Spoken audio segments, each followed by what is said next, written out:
कुछ ऐसी बातें जो जापान को भारत से अलग बनाती हैं। दोस्तों, जापान टेक्नोलॉजी और अनुशासन के मामले में दुनिया के बाकी देशों से अलग है। जापान में कई ऐसी चीज हैं जो उसने बाकी देशों से अलग बनाती है।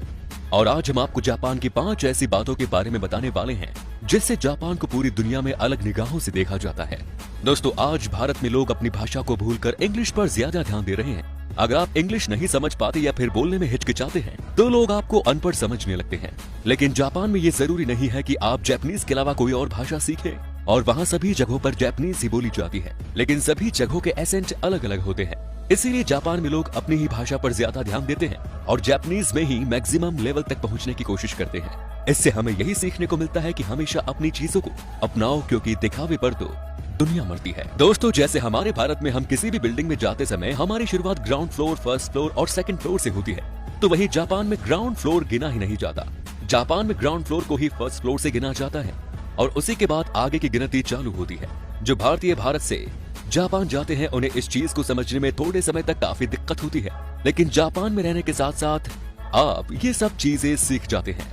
दोस्तों, भारतीय या किसी भी देश में लोग एस्केलेटर पर एक साथ जैसे मर्जी चढ़ जाते हैं, लेकिन जापान में ऐसा नहीं है। जापान में अगर आप टोक्यो सिटी में एस्केलेटर इस्तेमाल कर रहे हैं तो आप लेफ्ट साइड पर खड़े होते हैं और जो ज्यादा जल्दी में होते हैं वो राइट साइड से चढ़कर जल्दी ऊपर चले जाते हैं। और वहीं जापान की दूसरी सिटी ओसाका में अगर आप एस्केलेटर इस्तेमाल कर रहे हैं तो आप साइड में खड़े होते हैं और जो लोग जल्दी में होते हैं वो लेफ्ट साइड से चले जाते हैं।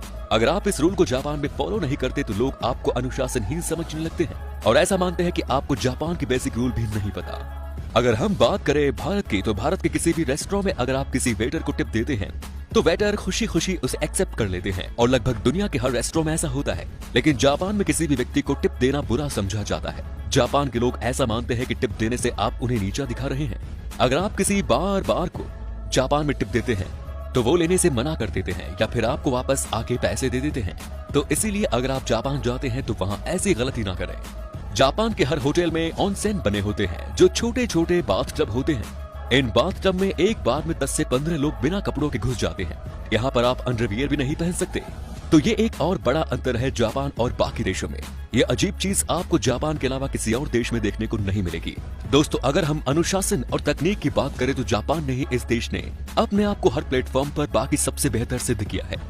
जैसा कि अपने हमारे वीडियोस में शुरू में देखा कि वहाँ पर किसी अन्य भाषा को सीखने की जरूरत नहीं है। ये चीज हमारे देश को सीखनी चाहिए, क्योंकि हमारे आज तक हिंदी राष्ट्रभाषा भी नहीं बन पाई और तो और हिंदी से ज्यादा अंग्रेजी बोली जाती है।